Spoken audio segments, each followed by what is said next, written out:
كفى وسلام على عباده الذين اصطفى أما بعد فقد قال الله تعالى في كلامه المجيد وقرآنه الحميد। সবাই আমার সাথে এক বাক্যে পাঠ করবেন, যাতে করে শয়তান এলাকার মধ্যে না থাকতে পারে। শয়তানের ক্ষেপণ অস্ত্র মেরে আমরা তার আগে বিপদ। সবাই এক বাক্যে কত করতে আমাদের পাঠ করবেন। আউযু বিল্লাহি মিনাশ শাইতানির রাজীম।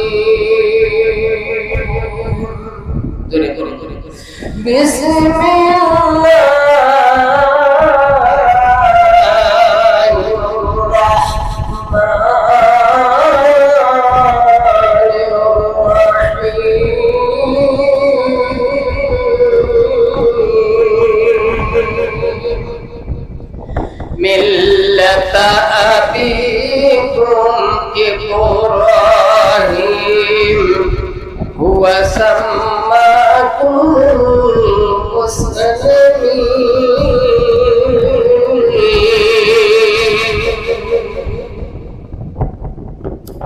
وقال تعالى ولقد آتينا إبراهيم رشده من قبل وكنا به عالمين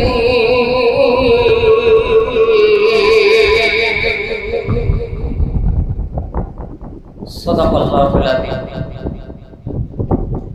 وقال رسول الله صلى الله عليه وسلم من دعم على صلاة الجماعة أتاه الله الخمسة خصاله أولها يرفع الضيق المعيشة ويرفع العذاب القبر ويؤتي كتابه بيمينه ويمر على صراط البرق الخطيب ويدخل الجنة بغير حساب أو كما قال عليه الصلاة والسلام رواه البخاري ومسلم وقال الله تعالى في شان رسول الله صلى الله عليه وسلم تديما تكرما وآمرا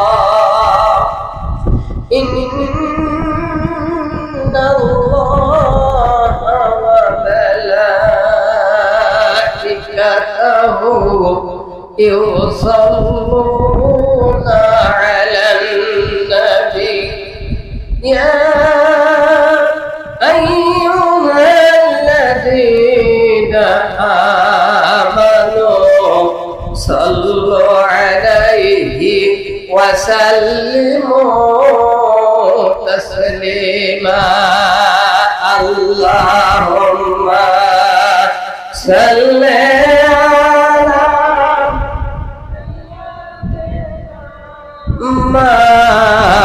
مولانا محمد وعلى آل سيدنا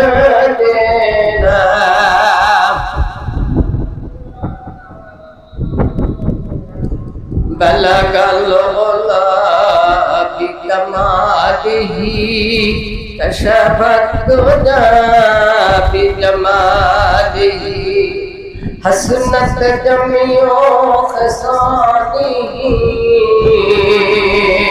صلوا عليه وآله بلغ العلا بكماله كشف الدجى بجماله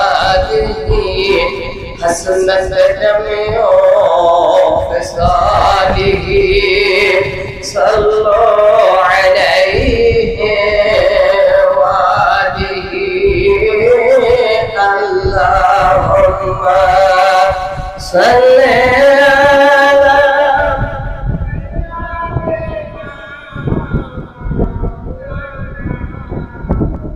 وعلى آل سيدنا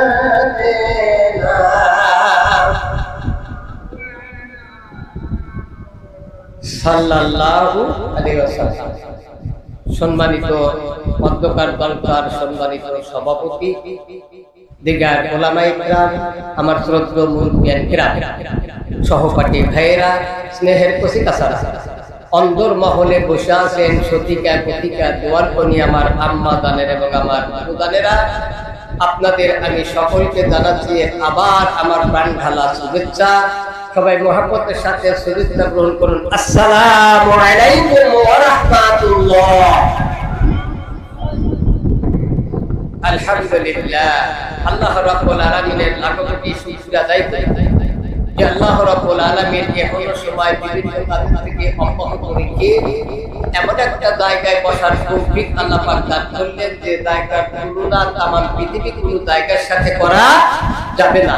যে জায়গার কথা রাসূল বলেছেন রিয়াদুল জান্নাহ, হাযা রিয়াদুল জান্নাহ, এটা হলো বেহেশতের বাগিচা। সেই বেহেশতের বাগিচায় আমার আল্লাহ রাব্বুল আলামিন বসার মতো তৌফিক আল্লাহ পাক দান করেছেন। এই জন্য আল্লাহ পাককে শুকরিয়া আদায় করা দরকার আছে না নাই? একটু জোরে জোরে কথা বলে। শুকরিয়া আদায় করা দরকার আছে না নাই? তাহলে সেই শুকরিয়াকে শেষ করতে পারবেন? আল্লাহ যে নিয়ামতটা দান করছেন, শরীরের সাথে আল্লাহ রাব্বুল আলামিন আমাদেরকে যে জিনিসটা দান করেছেন, 100 কোটি টাকার বেশি সম্পদ আল্লাহ শরীরের সাথে সেট করে দিয়েছেন। সুবহানাল্লাহ বলেন। দুইটা চক্ষু, যদি বলি যে 1 কোটি টাকা দেবো আমি, দুইটা চক্ষু আমাকে দেন, কেউ দিবেন? হ্যাঁ, কেউ দিবেন না। দুইটা বাল্ব আছে, কি কর, সে দুইটা বাল্ব আছে যে কিটকিট করে নড়তেছে, এই দুইটা বাল্ব আছে, এই দুইটা বাল্ব যদি বলি যে 1 কোটি টাকা দেবো, একটা বাল্ব আমাকে আপনাকে দেন, দিবেন কেউ? দুইটা কিডনি আছে নাই? যদি বলি যে 1 কোটি টাকা দেবো, একটা কিডনি আমাকে দেন, দিবেন কেউ? কেউ দিবেন না। তাহলে মানুষের সাথে যে পরিমাণ পার্সপাতি আল্লাহ পাক সেট করে রাখছেন, 100 কোটির বেশি টাকা তার মূল্য হয়। আল্লাহর শুকরিয়া জ্ঞাপন করা শেষ করা যাবে না। আমার আল্লাহ রাব্বুল আলামিন সর্বপ্রথমই সূরাতুল ফাতিহায় আল্লাহ পাক বলেছেন আলহামদুলিল্লাহি রাব্বিল আলামিন। এক কথা বলেই আল্লাহ শুকরিয়া জ্ঞাপন করে সমস্বরে পাঠ করেন আলহামদুলিল্লাহ। একটু জোরে বলা যাবে না আলহামদুলিল্লাহ? আরো একটু জোরে বলেন আলহামদুলিল্লাহ।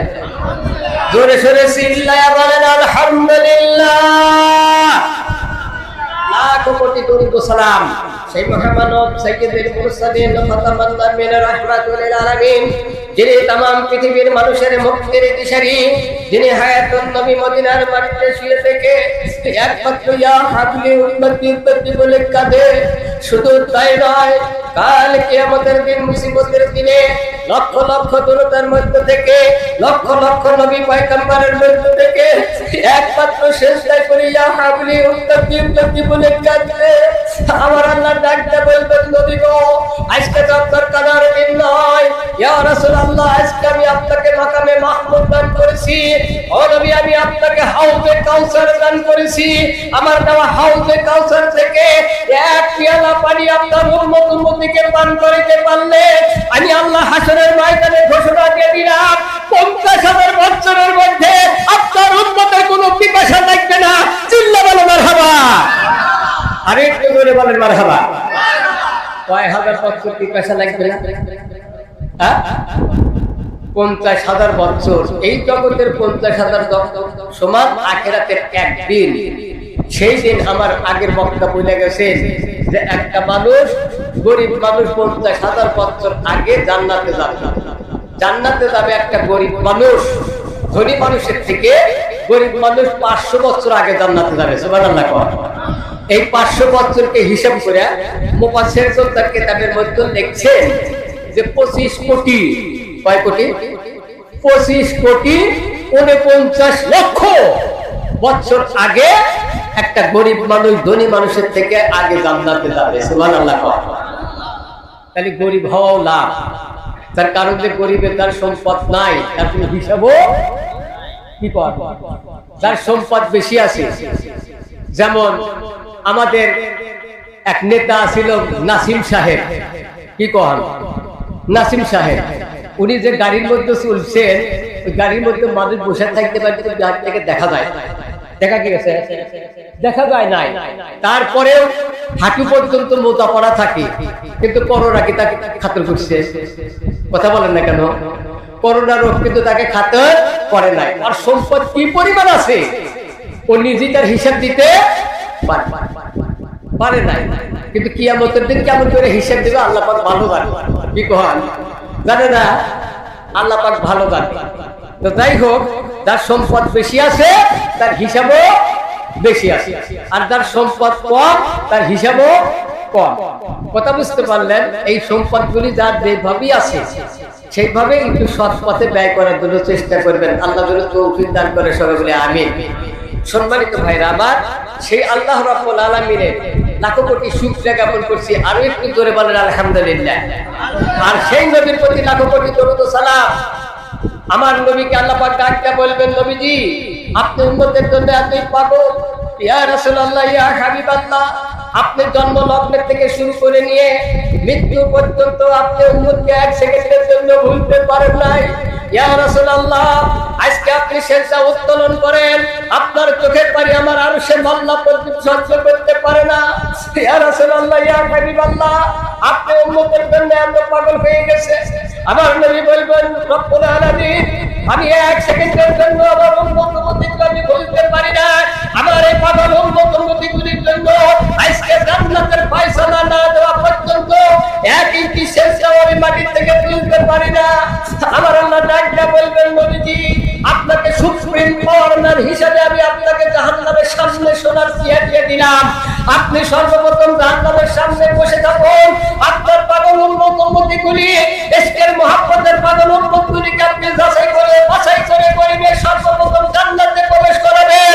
আমি আল্লাহ ঘোষণা দিয়ে দিলাম, একটা আপনার উম্মতি জান্নাতে প্রবেশ করা বাদ থাকাকালীন অবস্থায় অন্য নবী পয়গম্বরের একটা উম্মত তারা জান্নাতে যেতে পারবে না।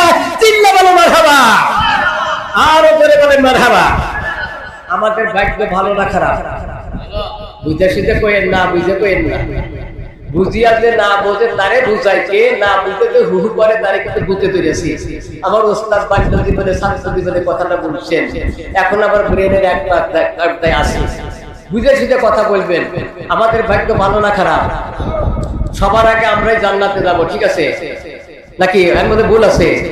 আমাদের আগে ওই যে মুসা পয়গম্বরের কথা আপনারা শুনলেন, ইব্রাহিম আলাইহিস সালামের কথা আপনারা শুনলেন, শুনেন নাই?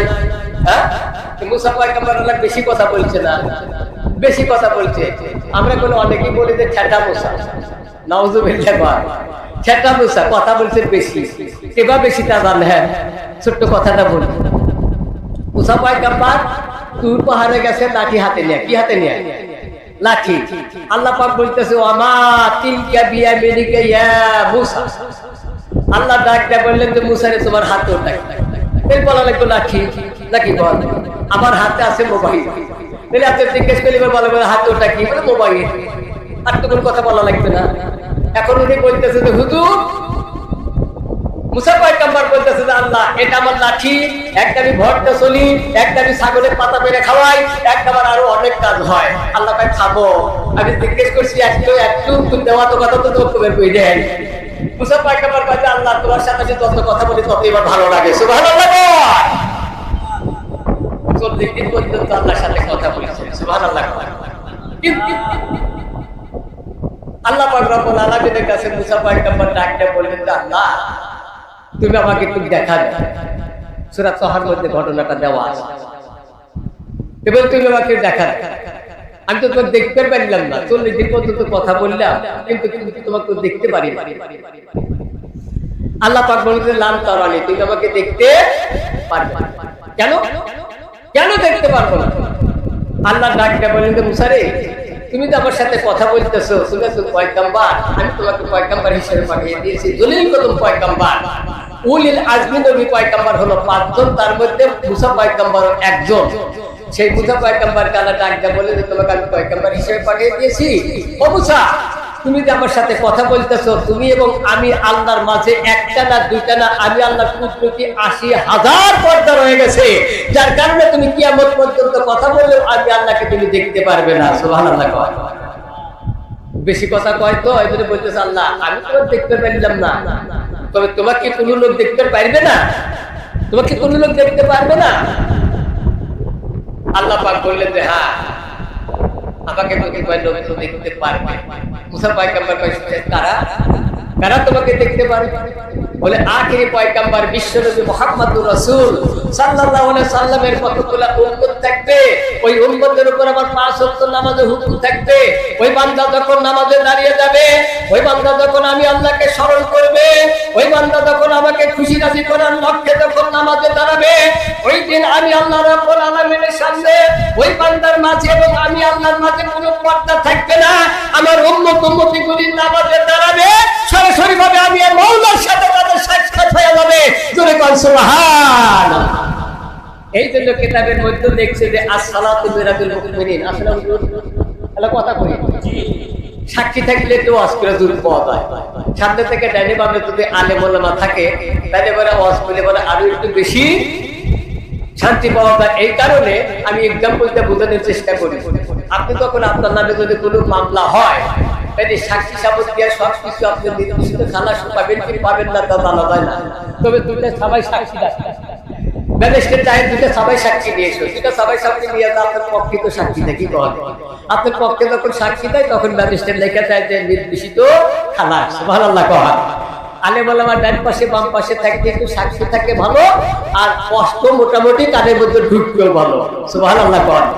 আলামুল ফাউকুল আদব, আদবকে রক্ষা করে কথা বলতে হবে, বেয়াদবি নিয়ে কি কহ। আমি তো কথা বলে শক্ত কথাই বলে থাকি আপনাদের কাছে। একদিন নতুন না, আজ থেকে 30 বছর আগে থেকেই পথ করে এসেছি না, কথা মিথ্যা বললাম। আসুন আল্লাহ পাক কবুল করুক, সবাই বলে না আমি। তাহলে এতক্ষণ পর্যন্ত আপনারা নামাজের কথা শুনলেন, নামাজের কথা শুনলেন, আমিও নামাজের থেকে আপনারা যে হাদিসটা শুনলেন, সর্বপ্রথম হিসাব হবে কোন জিনিসের? নামাজ। আউয়ালু মা ইউহাসাবু বিহি আবদুহু ইয়াউমাল কিয়ামাতিস সালাত। তাই না? যে সর্বপ্রথম যে হিসাবটা হবে, নামাজের হিসাব দিয়ে যদি আপনি সাকসেস হতে পারলেন, আল্লাহর কসম কোন জায়গাতে আপনারা ঠেকা থাকবে না, সব জায়গাতে আল্লাহ পাক আপনাকে নির্দিষ্ট খালাস হিসেবে পার করে দিবেন। সুবহানাল্লাহ। আর নামাজের হিসাব দিবেন দেখে যা ঠিক যাবেন তো করবেন।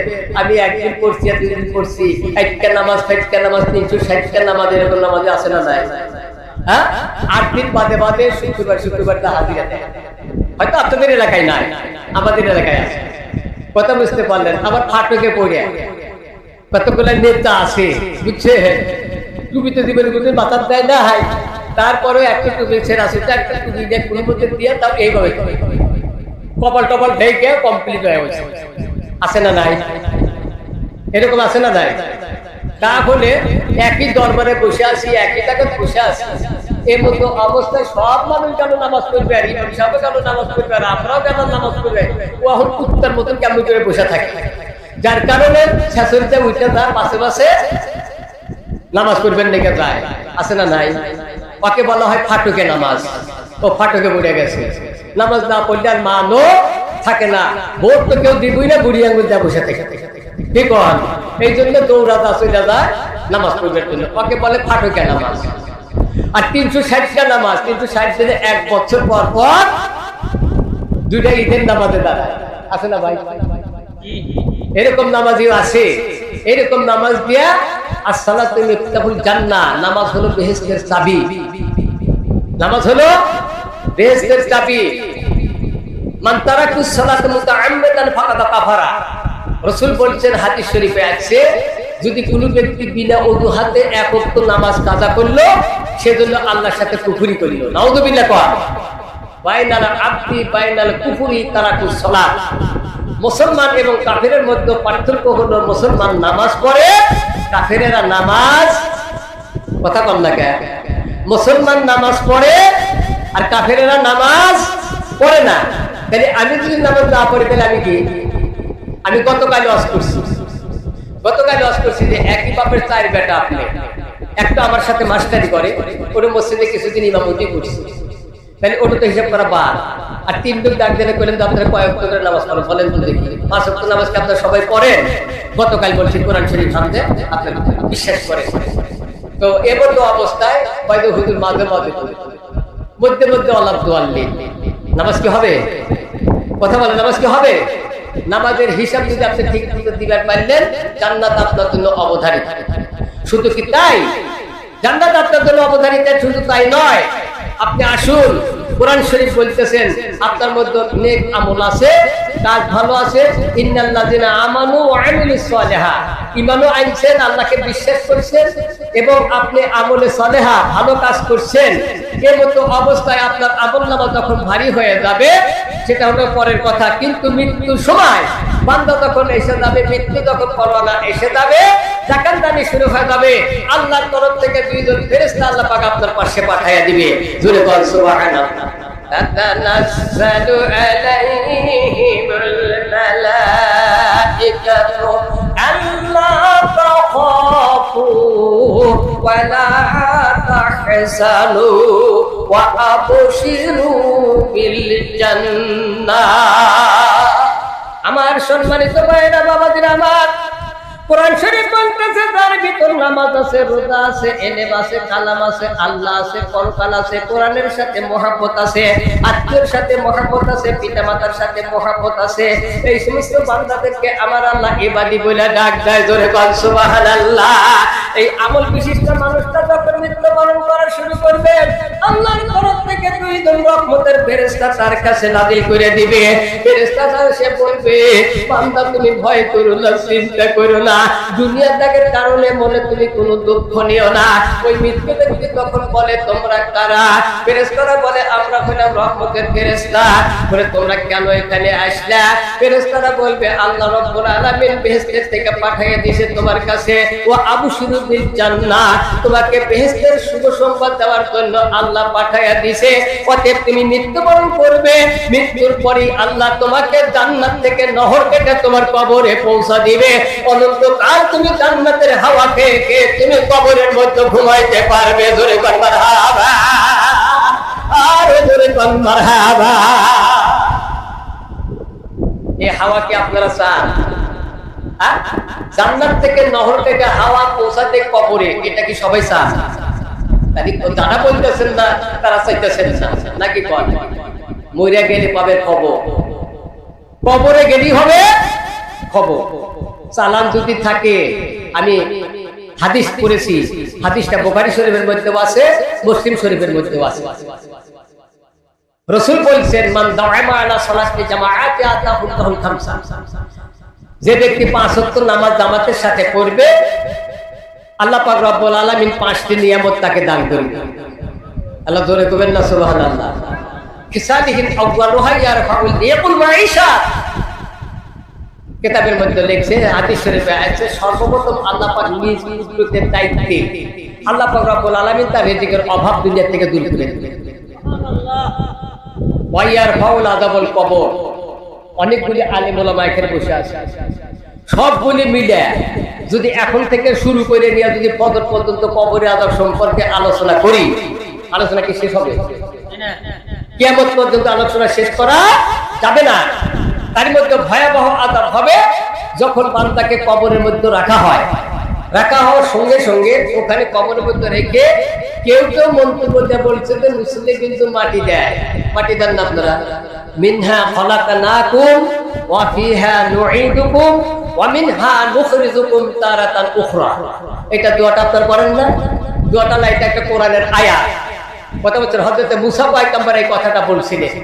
তো যাই হোক, এটা বলে আমরা মাটি দেই, যে কথাটা আমাদের সন্ধ্যার পরে দিয়েছিল, তুমি বক্তব্য না, এই ছেলেটা বক্তব্য দিছি। তো খালি তো খেবেন দেখে আসিলে কে কি বলে না বলে কিছু ধরেও রাখি, কথা বলতেন না। তো বললার পেট তল্লাম আছে, চাঙ্গারি সার পারি তাও তাও দেহে দুয়ারে কোন বাড়ি, সেই যেতে দায়িত্ব আমরা পড়ার বাড়ি খায় খা বড় গলা হয়ে গেছে, বুঝলেন না? বলতেছে আমাদের এলাকায় আসিল এক ক্যান্সার নামে এক মুরব্বী, আলেম দাওয়াত মানে দাওয়াত দিয়ে আসা হয়েছে। তিনি বক্তব্য দিয়েছেন যে 5 ওয়াক্ত নামাজ যারা জামাতের সাথে পড়বে 5টি নিয়ামত আল্লাহ পাক দান করবেন। তার 1 নম্বর হলো রিজিকের অভাব দূর করে দিবে, ওয়াল খাওয়া আযাবুল কবর, কবরে আযাবকে আল্লাহ পাক কিয়ামত পর্যন্ত মাফ করে দিবে। সুবহানাল্লাহ। ওয়া ইউতি কিতাবাহু বিয়ামিনিহি, টাইম হস্তে আমলনামা দিবে। কয়দিন নামাজ পড়লেন, কয়দিন টিভি দেখলেন কয়দিন, বিসিআর দেখলেন, কয়টা মিথ্যা কথা বললেন, কয়টা সত্য কথা বললেন, কয়টা সত্য মিথ্যা সাক্ষী দিলেন, সব দুই কান্দের দুই মোহরি লিখতে আছে ডায়েরি, দলিল দেখা দিবে রায়, টাকা পয়সার নাই কারবার, সময় থাকিতে মনা হুঁশিয়ার। আছে না গানে গানে বলে কি বলে? দুই কান্দের দুই মোহরি লিখতেছে না, কি নাম? কিয়ামত কাতিবিন। এই দুই তো দেখতেছে। আমার সম্মানিত ভাইরা, এই আদিষ্ট যখন বলতেছেন তাহলে মতো অবস্থায় আলেম সাহেব যখন তাই বক্তব্য দিতেছেন তাহলে পুলসিরাতের ঘাটটা ওয়াইয়া মুরু আলা সিরাতিকার বারকেল খতিব 4 নম্বরের পুরস্কার হলো আপনার জন্য সেই পুলসিরাতের ঘাটটা। এবার আমার ভাইরা 3 নম্বরের পুরস্কারের কথা বলতেছি, যে তাহলে তোমার মধ্যে ওয়াইয়া মুরু আলা সিরাতিকার বারকেল খতিব। আর 3 নম্বরের পুরস্কার হলো ওয়াইউতি কিতাবাহু বিয়ামিনিহি।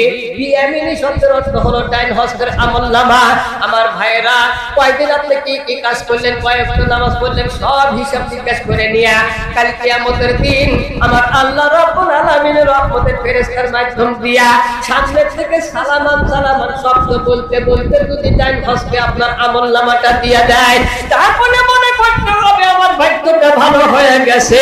কিছুক্ষণ পরে রহমতের ফেরেশতারা সালামান সালামান শব্দ বলতে বলতে আপনাকে আহলান সাহালান বলতে বলতে আল্লাহর পবিত্র জান্নাতের মধ্যে পৌঁছায়া দিবে। আল্লাহ জোরে কইবেন না সুবহানাল্লাহ? আরো জোরে কোন সুবহানাল্লাহ। জান্নাতের মধ্যে চলে যাবে। ওয়া মুরু আলা সিরাতিকার বারকেল খতিব। ওই যে পুলসিরাতের ঘাটের কথা বলা হয়েছে, যে 30,000 বছরের পথ, যেখানে নবীজি সেজদায় করে কাঁদছিলেন, বিরাজ দয়া কাঁদে আর ডাকতে কয় আল্লাহ, এই ভয়াবহ জায়গা আমার উম্মতগুলি কখনো পার হতে পারবে না। মাওলা, তোমার কাছে ডাকতে বলছি, মাওলা আমার পাগল উম্মতগুলি কেমন করে পুলসিরাতের ঘাট 30,000 বছরের পথ, এই পথটা কেমন করে পার হয়ে যাবে? নবী তখন চোখের পানি ছেড়ে সেজদায় করে কাঁদবে। আবার আল্লাহ রাব্বুল আলামিন ডাকতে বললেন, নবীজি আপনার কাঁদেন না। আবার আল্লাহ রাব্বুল আলামিন ডাকতে বলবেন, নবী আপনি সেজদা উত্তোলন করেন। বলবেন আল্লাহ নবীজি ঢাকা দিবেন আপনার খাঁটি উম্মত পার হইবে বিজুলি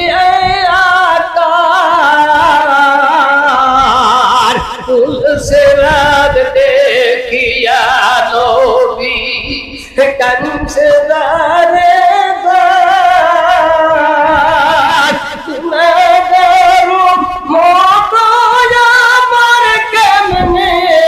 হবে পার পুলসিরাত দেখিয়া নবী। বলেন সুবহানাল্লাহ। মুহাম্মদুর রাসূল সেদিন সেজদায় করে কাঁদছেন, মেরাজে যায় কাঁদছেন, বাদাম কিয়ামতের দিন ওই দিন তিনি সেখানে কাঁদবে আর উম্মতের জন্য ডেকে ডেকে বলবে, আল্লাহ রাব্বুল আলামিনের কাছে প্রার্থনা করবে, উম্মতকে ডেকে ডেকে বলবে, উম্মত আমার দিকে আয়। আল্লাহর নবীর পাশে যখন আমার উম্মতগুলি চলে যাবে, আমার নবী ফক করে তার হাতখানা ধরে ফেলবে আর বলবে, হাযা উম্মতি, এইটাই হলো আমার উম্মত। উম্মতকে ধরবে আর নবীজি ছেড়ে দিবে না। 30,000 বছরের পর তুমি সেই পুলসিরাতের ঘাটটা আমার আল্লাহ রাব্বুল আলামিন নবীর মাধ্যম দিয়ে চোখের পলকে পার করে দিবে। আল্লাহ জোরে কোন সুবহানাল্লাহ, আরো জোরে কোন সুবহানাল্লাহ। আমার ভাইরা, এইটা হলো পুলসিরাতের ঘাট। ওয়া মুরু আলা সিরাতিকার বারকেল খতিব। এটা গেল 4 নম্বরের পুরস্কার। ওয়া ইয়াদখুলুল জান্নাতা বিগাইরি হিসাব। 5 নম্বরের পুরস্কার হলো আমার আল্লাহ রাব্বুল আলামিন 5 ওয়াক্ত নামাজ যে ব্যক্তি জামাতের সাথে আদায় করতে পেরেছে, কাল কিয়ামতের দিন মুসিবতের দিনে ওই ব্যক্তির জন্য কোনো হিসাব নেবে না।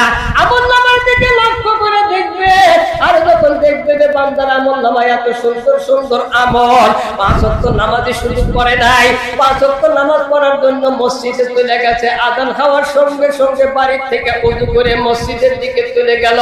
কিতাবের মধ্যে লেখে বাড়ি থেকে ওযু করে মসজিদে গেল না, সরাসরি সেই জন্য বাড়ি থেকে ইহরাম বাঁধা খানা কাবায় হজ করার জন্য রওনা হয়ে গেল।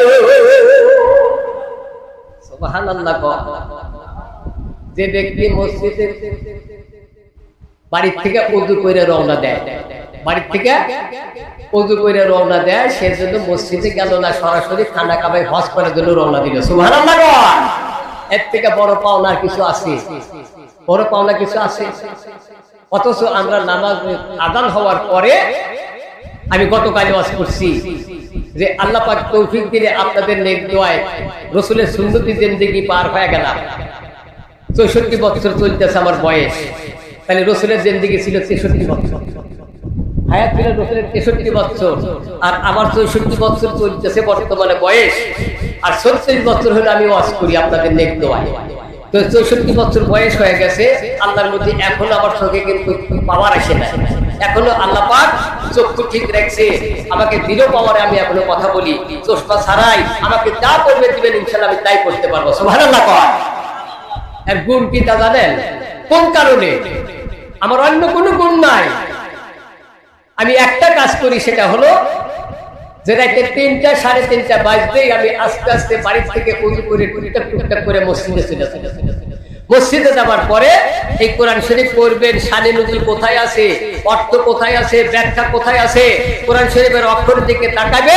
যতক্ষণ পর্যন্ত কোরআন শরীফের দিকে আপনি তাকা থাকবেন, আল্লাহর কসম করে বলছি 80 বছর বয়স হয়ে যাবে, আপনার চোখে চশমা লাগবে না, কোরআনের অক্ষর দেখার কারণে আল্লাহ পাক চোখের জ্যোতি বাড়াইয়া দিবে। জোরে কর সুবহানাল্লাহ।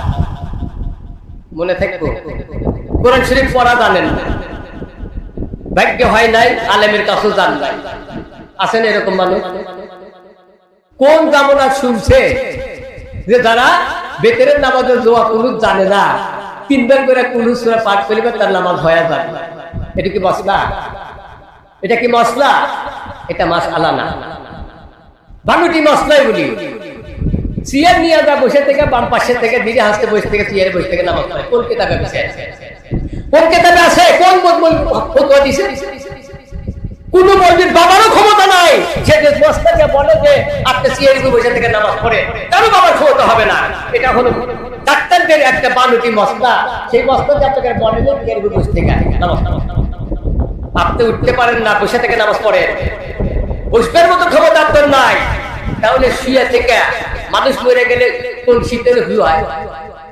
কথা কয় উত্তর দিকে শোয়া থাকা হয়। তার কারণ হলো যে মুখ দ্বারা থাকে কেবলার দিকে, আমাদের কেবলাটা হলো দক্ষিণ পাশের দিকে, একটুখানি পথ আছে, কথা বুঝতে পারলেন? যার কারণে বাম দিকে মুখ করে রাখা হয়, ওই দিকে রেখে আপনি উত্তর শিহুরি হয়ে ধীরে হাসতে ইশারার দ্বারা আপনি নামাজ আদায় করেন, আপনার নামাজ আল্লাহর দরবারে কবুল হয়ে যাবে। সুবহানাল্লাহ। বলেন, আপনি কে বাস্তা দিছে যে চেয়ারে বসে থেকে নামাজ পড়া? না, এটা কোনো মাসআলা না। আমার মায়েরা মামাজিরা আমার বলতে নিয়েছিলাম কাঞ্চাই এরকম ভাবে সুন্দর করে মনোযোগ দিকে হাও করে থেকে ওয়াজ শুনতেছে। এইবার কাঞ্চের স্ত্রী ঘরের ভিতর থেকে, বাড়ির ভিতর থেকে, আঙ্গিনার ভিতর থেকে তাকে তার স্বামী সুন্দর করে হাও করে ওয়াজ শুনতেছে। একটা ছেলেকে ডাকতে বলতেছে, বাবা একটু দাও আমাকে, তার ভাবে কিন্তু ডাক দাও। স্বামীর নাম দিয়েছে গেদার বাবা, আছে না? হ্যাঁ, স্বামী স্বামী, কথা বুঝতে পারলেন? স্বামীকে নাম ধরে ডাকা জায়েজ নাই। এখনকার শিক্ষিত মানুষগুলি স্বামীকে আগে নাম ধরে ডাকে, আগে নাম ধরে ডাকে, কথা বুঝতে পারলেন? আমার এলাকাতে এক মহিলা ছিল, আমার ভাইস্তে বউ, আর স্বামীর নাম হলো আমজাদ, ওর নাম তো আলাদা একটা জিনিস, দিদার সে আমজাদ আমজাদ তুলে ডাকে। একদিন তা বললে কেন বাপু গাতবের মতো তুমি স্বামীর নাম ধরে ডাকো কেন? ভাই বাপু মাস নাটকের কাজ আপনাকে জামানা ছিল, আমাকে জামানায় থাকতো না। নাউযুবিল্লাহ বলে, আমাকে জামানায় ছিল কিন্তু জামানায় থাকতো। কিন্তু স্ত্রীকে নাম ধরে ডাকা যায়, এবং নাম ধরে ডাকাটাই উত্তম। যদি বলেন যে বুলবুলি আইসো, সামনে আসার সাথে সাথে আগে সর্বপ্রথম সালাম দেন, আগে সালাম দিবেন। বেহেশতের মধ্যে যেভাবে শান্তি পাওয়া যায়, অনুরূপ ভাবে শান্তি আল্লাহ আপনাদের সংসারের মধ্যে ঢুকা দিবে। জোরে আজকে যা দিটা সালাদ সালাদ দিলে তোদের দেওয়া তো নিজের বললে সে ওয়াজ করতে ব্যাগ পেটি করে বেড়াইছি আজকে আবার সালাদ দিতেছে আজকে আবার কি বসে কি বাদ অসুবিধা হয় স্বামী স্ত্রীর মধ্যে সালাম প্রদর্শন করা এটা রাসূলের সুন্নাত। আমার সম্মানিত ভাইয়েরা বাবাজিরা আমার, এই ছেলেটা ডাকতে বলতেছে আপনার স্ত্রী কিন্তু আপনাকে ডাকে। এইবার যখন স্ত্রীর কাছে আগাইয়া গেছে ডাকতে বলতেছে ওই রকম ভাবে তুমি হাও করে ওয়াজ শুনতেছ, বলবি রে কাজ করো, পড়ার বাড়ি খাওয়ার লেকচার দেওয়া, পড়ার বাড়ি খেয়ে খেয়ে দিকতে দিকতে লেকচার মারে, বিদায় অত তো ওয়াজ শোনা যাবে না, 5 ওয়াক্ত নামাজ তোমাকে জামাতের সাথে পরিবার বলতেছে তুমি আগামীকাল মসজিদে যায় পড়ে থাকবে, আমার সংসার চলবে না। এইবার লোকটা স্ত্রীকে ধমকটা বলতেছে চুপ থাক, আমি হাও করে ওয়াজ শুনতেছি, মনের ভুলে একটা বারের জন্য আমি ধমকি দিই না। সুবহানাল্লাহ। ওদের মধ্যে ঢোক দেওয়ার দরকার আছে না নাই? কথা কয় না। হ্যাঁ, আজকে ওয়াজ কিছু নিয়ে যান বাড়ি, পোটলা বেঁধে নিয়ে যাবেন। একটা আমল আছে স্বামী স্ত্রীর মধ্যে, বিছানা শুয়ে থেকে এই আমলটা ঠিক মতো যদি করতে পারে আল্লাহ পাক রব্বুল আলামিন একটা কবিরিয়াত হজের সওয়াব আল্লাহ আপনার আমলনামে দান করে দিবেন। 5 লক্ষ টাকা বর্তমানে সরকারি বাজেট, হজ করতে যাবেন, এই 5 লক্ষ টাকা খরচ করে হজ করছেন, হজ কবুল হয়েছে, আল্লাহর দরবারে গ্যারান্টি আছে? কোন গ্যারান্টি আছে? কিন্তু বিছানা শুয়ে থেকে আমল করবেন, এই আমলগুলো শেখা দরকার আছে না নাই? কথা কয় না, শেখার দরকার আছে। আমলগুলি নিয়ে যাবেন, বাড়িতে যাবেন, ইনশাআল্লাহ আমি সব কথাগুলি আপনাদের সামনে বলার চেষ্টা করব, আল্লাহ যদি তৌফিক দান করে সবাই বলেন আমিন। কিন্তু আমার অভ্যাস আছে যে মাঝে মাঝে করে আমার প্রশ্ন উত্তর দেওয়া লাগে, হাও করে ওয়াশরুমে রাত আমি ওয়াশ করবার আপনারা ঘুম পাইবেন, আমি ওই বক্তা জায়গা রাখার চেষ্টা করব আমি, তারপরে ইনশাআল্লাহ আল্লাহ যেন তৌফিক দান করে আমল করার চেষ্টা করবেন। আমলের নিয়ত করে যে ব্যক্তি এই মাহফিলে এসে গেছেন, মান সালাকা তরিকান ইয়ালতামিসু ফিহি ইলমা সাকাল্লাহু লাহু বিহি তরিকান ইলাল জান্নাহ। রাসূল বলেন কোন ব্যক্তি যদি ইলম দিতে শিক্ষা করার জন্য কোন আলেমের কাছে যায়, কিংবা কোন মাহফিলে চলে যায়, কিংবা কোন প্রতিষ্ঠানে চলে যায়, আল্লাহ পাক রব্বুল আলামিন তার প্রতি সন্তুষ্ট হয়া তার জন্য বেহেশতের পথটা আল্লাহ পরিষ্কার করে দেয়।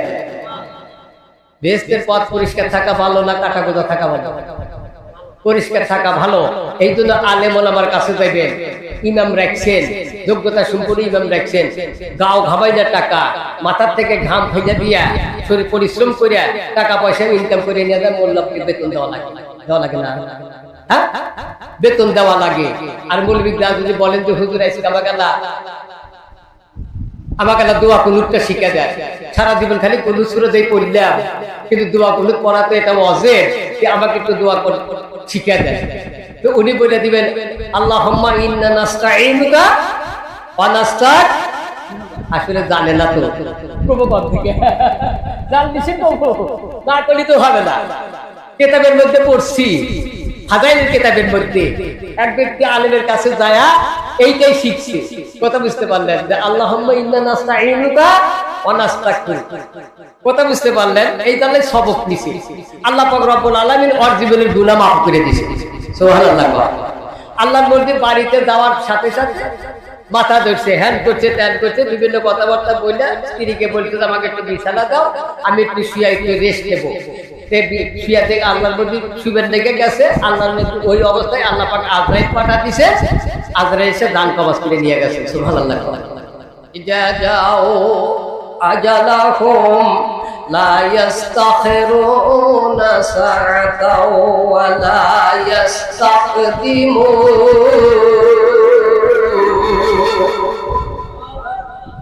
আমার আল্লাহ রাব্বুল আলামিন বলেন বান্দা তোমাকে কয়েকদিনের জন্য গুটির সুতা পায়রার সুতা ছেড়ে দিয়া তোমাকে আমি আসমানে তুলে দেওয়ার উদ্দেশ্য করে তুমি যতদূর পর্যন্ত তুলে যেতে পারো কয়েকদিনকার হায়াত দিয়ে আমি তোমাকে থেকে দিলাম।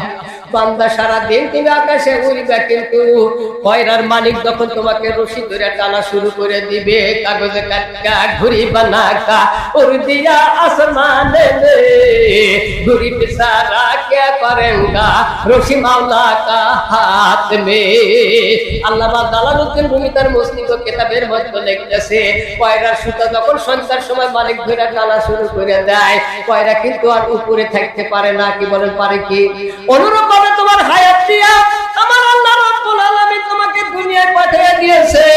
এ বান্দা কয়েকদিন দুনিয়ায় চলে গেলা, যখন তোমার হায়াত ঘুরে যাবে, সময় যখন এসে যাবে, আমার আল্লাহ যখন আদেশ দিয়ে দিবে যে আজরাইল তুমি চলে যাও, আজরাইল যখন আসবে আল্লাহর কসম আপনাকে এক সময় সেকেন্ড বাড়তি করে দিবে না। কথা বলেন ঠিক কি না?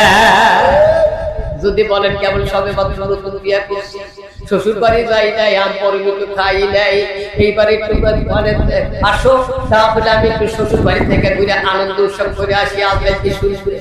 কথা বলেন, বলার কোনো ক্ষমতা আছে? একটা কথা বলা যাবে না, সময়ও আল্লাহ পাক দিবে না। আমার ভাইরা জানা যাবে এই মতো লোকটা দুনিয়া থেকে বিদায় নিয়ে চলে গেছে।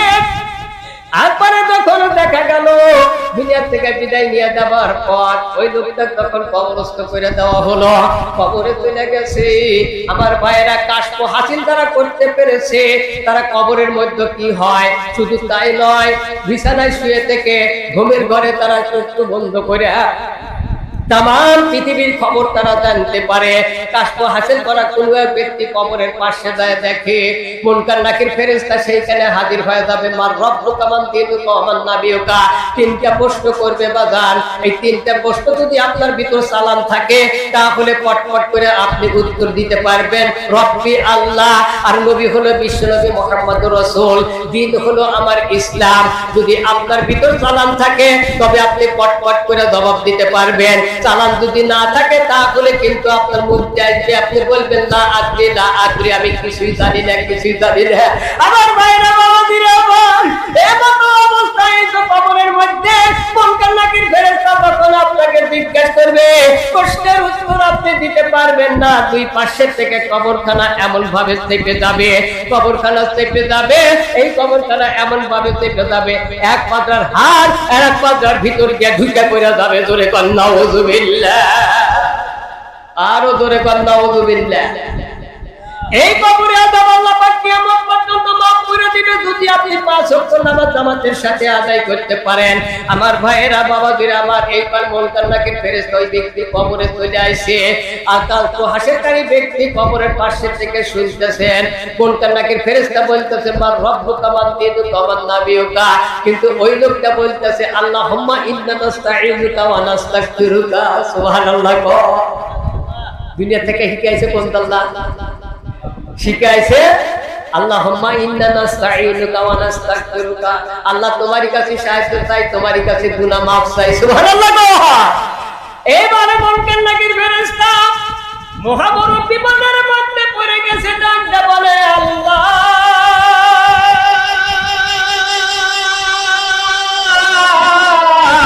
এমন একটা মানুষের কবরে তুমি আমাকে পৌঁছায়া দিলা সওয়াব লাভ করার উদ্দেশ্য করে। আমি সওয়াব লাভ করি মার রব্বুকা মান দীনুকা ওয়া মান নাবিয়ুকা, আর এই লোকটা বলে শুধুমাত্র আল্লাহুম্মা ইন্না নাস্তাঈনুকা ওয়া নাস্তাগফিরুকা। আমি কবরে আযাবও দিতে পারি না, মাফও তো করে দিতে পারি না, আমি কি করতে পারি? আল্লাহ তুমি তার ফয়সালা দিয়ে দাও।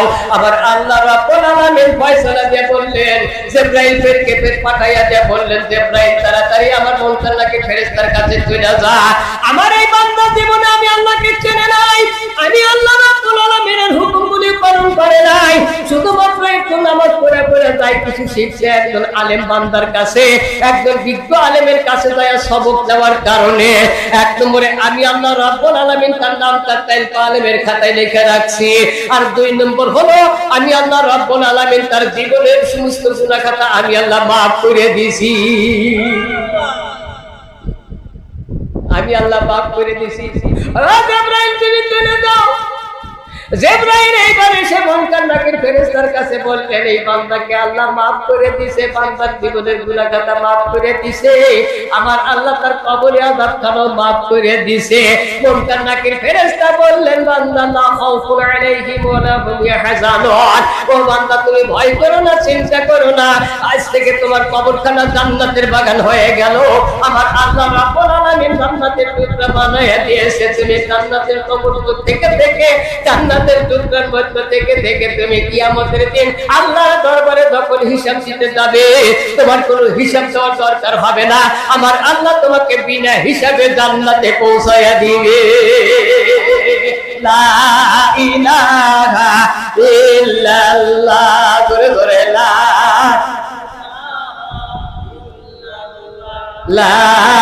ইলাহা ইল্লাল্লাহ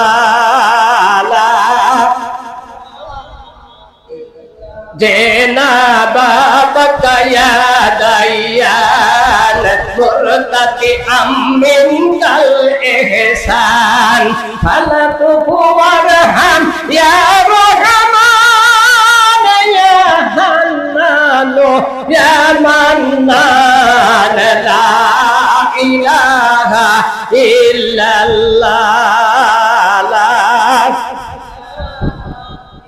একটু জোরে জোরে বলেন লা ইলাহা ইল্লাল্লাহ সুবহানাল্লাহ ওয়ালহামদুলিল্লাহ লা ইলাহা ইল্লাল্লাহ সুবহানাল্লাহ ওয়ালহামদুলিল্লাহ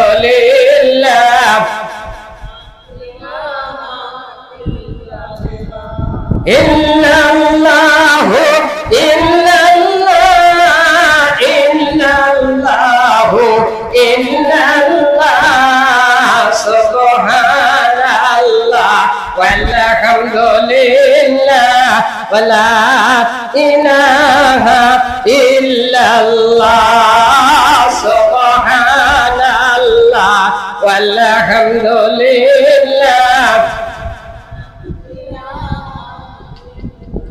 লা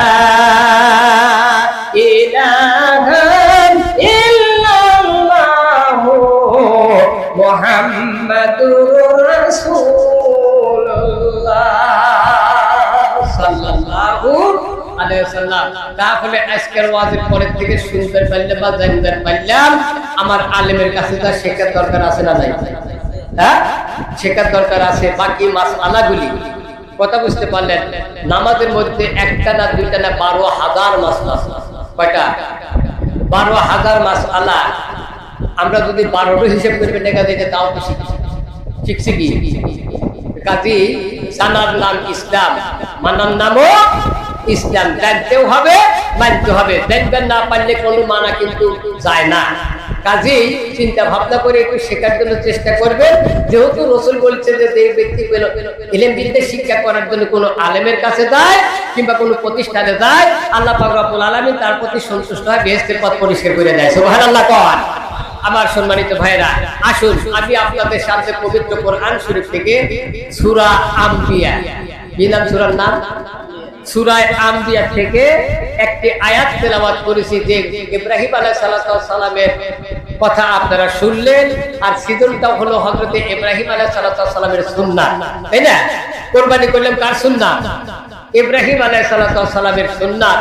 এই সুন্নাত মোতাবেক আমরা কাজ করলাম। এই জন্য আমার আল্লাহ বলছেন যে আরেকটা আয়াত আমি আপনাদের সামনে তেলাওয়াত করেছি, সেটা হলো ওই সূরা আম্বিয়ার পরে একটা সূরা আছে, সূরাতুল হজ। কি নাম? হজের সূরা। এই হজ সম্পর্কে আল্লাহ পাক বলছেন, এখানে বলেছেন যে মিল্লাতা আবিকুম ইব্রাহিম হুয়া সাম্মাকুমুল মুসলিমিন, তোমাদের মিল্লাতে ইব্রাহিম অর্থাৎ জাতির পিতার পথকে তোমরা অনুসরণ করো, যিনি তোমাদের নাম রেখে গেছেন মুসলমান। জোরে কর সুবহানাল্লাহ। আমাদের নাম মুসলমান রাখছেন হযরত ইব্রাহিম আলাইহিস সালাম। আজ থেকে ৭,৫০০ বছর আগে ইব্রাহিম আলাইহিস সালাম হলো আমাদের জাতির পিতা। কিসের পিতা? জাতির পিতা। মুসলমানের জন্য জাতির পিতা প্রতি 10 বছর 20 বছর পর পর বদনাম হয় না। জাতির পিতা মুসলমানের একটাই থাকবে, সেটা হলো হযরত ইব্রাহিম আলাইহিস সালাম। জোরে কোন আলহামদুলিল্লাহ। সম্মানিত ভাইরা আমার, আল্লাহ পাক বলেন যে ওয়ালাকাদ আতাইনা ইব্রাহিমা রুশদাহু মিন ক্বাবলু ওয়া কুননা বিহি আলিমিন। ও নবী, আমি আপনার আগে হযরত ইব্রাহিম আলাইহিস সালামকে পাঠিয়ে দিয়েছিলাম। তিনি কেমন ধরনের মানুষ ছিলেন, কি ধরনের লোক ছিলেন, কেমন ধরনের পয়গম্বর ছিল, আমি তার সম্পর্কে ভালো জানতাম। সুবহানাল্লাহ। আল্লাহ জানে না? আল্লাহ বলে যে ওয়া কুননা বিহি আলিমিন, আমি সেটা নিশ্চয় ভালো জানি। হযরত ইব্রাহিম আলাইহিস সালাম কেউ কেউ বলছেন তখন নবুয়ত প্রাপ্ত হয় নাই, আর কেউ কেউ বলছেন যে নবুয়ত প্রাপ্ত হয়েছে। তদানীন্তনকালের মিশরের বাদশা ছিল, তদানীন্তনকালে ওই বাবেল শহরের বাদশা ছিল, ইরাকের বাদশা ছিল, নাম তার নমরুদ। কি নাম? নমরুদ। তার হায়াত ছিল ২৭০০ বছর। কয়শো বছর? আমাদের থেকে আল্লাহ কম।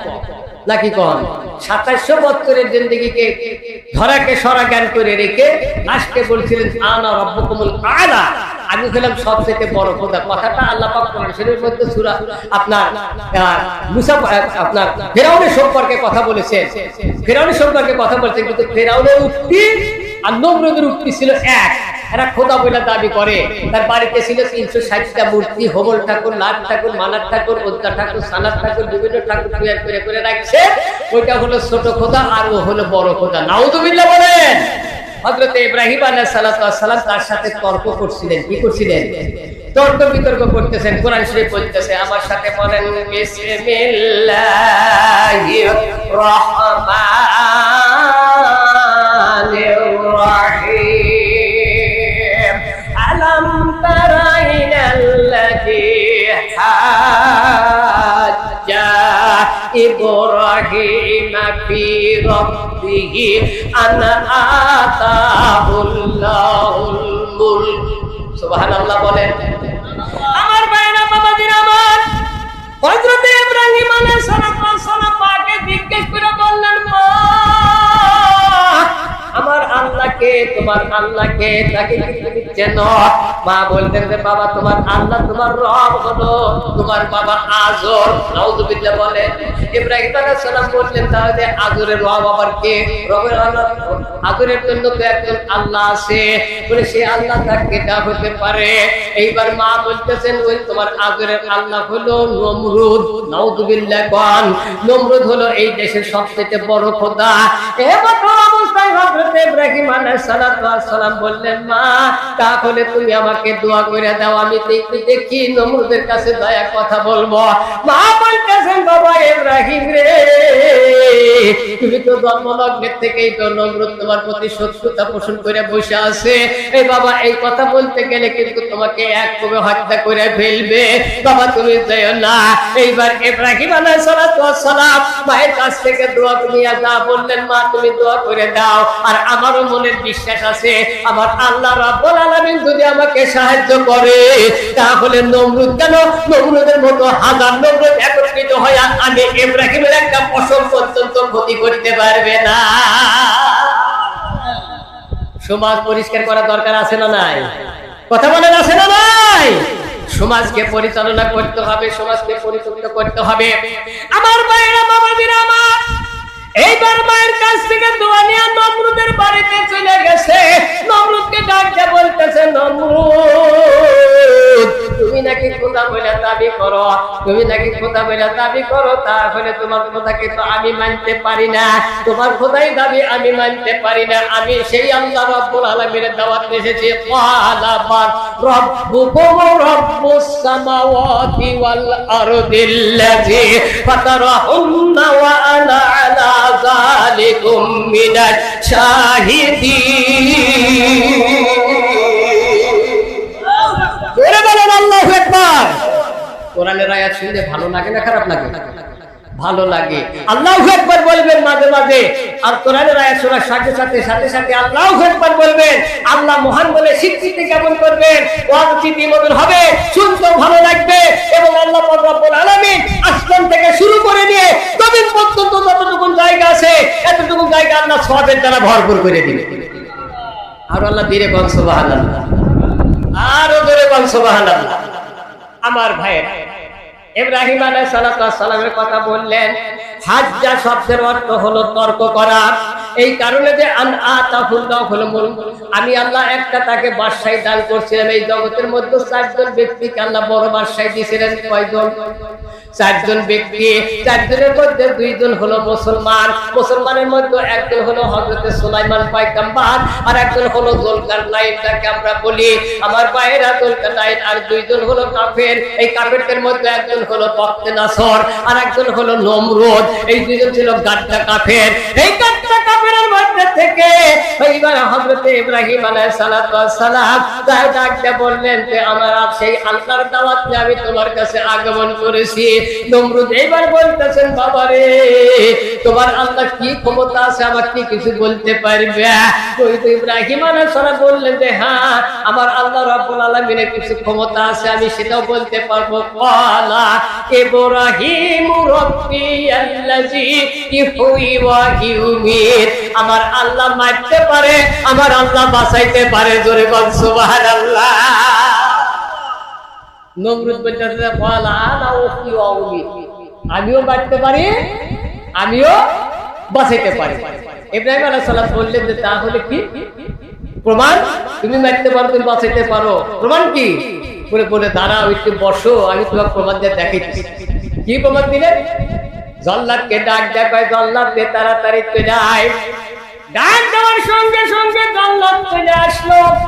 এমত অবস্থায় জল্লাদকে হুকুম দিয়ে বললেন, নমরুদ হুকুম দিয়ে বললেন জল্লাদকে জেলখানার মধ্য থেকে দুটা কয়েদি নিয়ে আসো। আমি হুকুম দিয়ে দিলাম একজনকে নির্দিষ্ট খালাস করে দাও আর একজনকে একভাবে হত্যা করে ফেলো।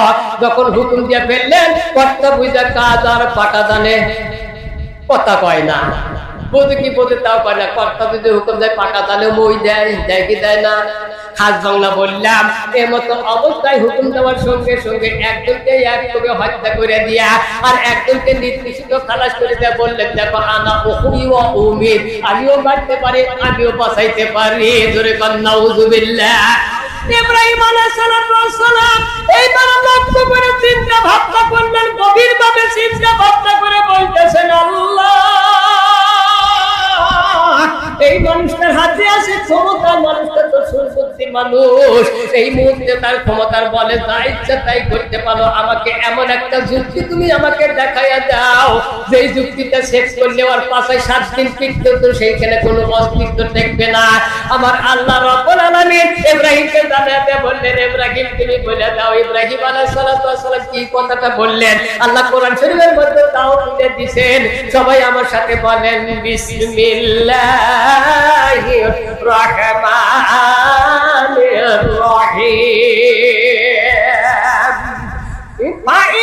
ফাইন্নাল্লাহা ইয়াতি বিশ-শামসি মিনাল মাশরিকি ফাতি বিহা মিনাল মাগরিব ফাবুহিতাল্লাযী কাফার আল্লাহু লা ইয়াহদিল কাওমাজ জালিমিন। আর জোরে বলো আল্লাহু আকবার। আমার আল্লাহ রাব্বুল আলামিন বলেন ইব্রাহিম তুমি বলে দাও ও নমরুদ দেখলাম আমার আল্লাহ মারতে পারে বাঁচাইতে পারে, তুমিও মারতে পারো বাঁচাইতে পারো, কিন্তু আমার আল্লাহর আরেকটা ক্ষমতা আছে। আমার আল্লাহ পূর্ব দিক থেকে সূর্য উঠায় আর পশ্চিমে সূর্যটা ডুবাইয়া দেয়। নমরুদ তুমি যদি প্রকৃতপক্ষে খোদা হয়েই থাকো তাহলে একদিনের জন্য হলেও তুমি সূর্যটা পশ্চিম দিক থেকে উঠা তুমি পূর্ব দিকে ডুবাইয়া দাও। ওখানে ক্ষমতা কার? জোরে কথা বলেন। ওখানে ক্ষমতা কার? সূর্য ওঠে কার হুকুমে, ডুবে কার হুকুমে? আসমান কার, জমিন কার? এই জমিনে আইন চলার কথা ছিল কার? আল্লাহ। আল্লাহর আইন কি বর্তমানে বাংলাদেশে আছে? এই কথা তোমরা বললি কতগুলা গাধা মার্কা মুসলমান কয়েকজন মৌলবীরা রাজনীতি করে। আরে মৌলবীরা রাজনীতি করে, যে রাজনীতি রসুল করে গেছে ওই রাজনীতি মৌলবীরা করে। এই মৌলবীদের এই রাজনীতি করা তো আল্লাহর তরফ থেকে বাজেট হয়ে গেছে, ফরজ হয়ে গেছে। আমাদের রাজনীতি করতেই হবে কিয়ামত পর্যন্ত, যতদিন পর্যন্ত বাংলার জমিনে পবিত্র কোরআনের বিধান কায়েম না হবে এতদিন পর্যন্ত জালেমের বিরুদ্ধে যুদ্ধ চলবে, কথা বলবে, সংগ্রাম চলবে, আমাদের আইনও পাস করতে হবে। কোনদিনকে দিন হলেও বাংলার জমিনে কোরআনের বিধান কায়েম করার দরকার আছে না নাই? দরকার আছে। যেদিন কোরআনের বিধান কায়েম হয়ে যাবে লক্ষ লক্ষ টাকার মালামাল ঘরের মধ্যে থাকবে, আল্লাহর কসম করে বলছি ওই দিন ঘরের দরজা দেওয়ার দরকার হবে না। জোরে কর সুবহানাল্লাহ। তাইলে আল্লাহ সব করতে পারে। এখন বললেন যে ওই পূর্ব দিক থেকে সূর্য ওঠে, আল্লাহ আল্লাহ সূর্য পূর্ব দিক থেকে উঠায়, তুমি পশ্চিম দিক থেকে উঠে পূর্ব দিকে ডুবা দাও, ওখানে পরিস্থিতি তুলে দিলে পাঁচার যদি 7 দিন বেরেন যায় কথা কয় না। 7 দিন পিছলে কি পারবে? আহারে ফাবুহিতাল্লাযী কাফার। কোরআন শরীফ বলতেছে কাফের হতভম্ব হয়ে বসে গেছে, নিরুত্তর হয়ে বসে তাই কোনো রকমের জবাব দিতে পারে না। এমতো অবস্থায় নমরুদের পাশে থেকে একজন সহচর ব্যক্তি ডাকটা বলতেছেন, নমরুদ, এতদিন পর্যন্ত আমাদেরকে তুমি গোমরার মধ্যে রেখে দিছাও, এই নিজেকে নিজে খোদা বলে দাবি করে তুমি আমাদেরকে গোমরার মধ্যে রাখছিলা। আজকে ইব্রাহিম আলাইহিস সালামকে যুক্তি ঠিক করে দিছে, এই যুক্তির সাথে তোমাকে পুরোপুরি ভাবে জবাবদিহি করতে হবে। জবাবদিহি যদি তুমি ঠিক মতো করতে না পারো, আল্লাহর কসম করে বলছি, আজ থেকে বাবেল শহরের একটা মানুষও তোমাকে খোদা বলে দাবি করবো না, খোদা বলে আমরা মেনে নেব না। আল্লাহর কসম, ইব্রাহিম আলাইহিস সালামের এক আল্লাহর প্রতি ঈমান আনয়ন করে আমরা সবাই কালিমা পড়ে মুসলমান হয়ে যাব।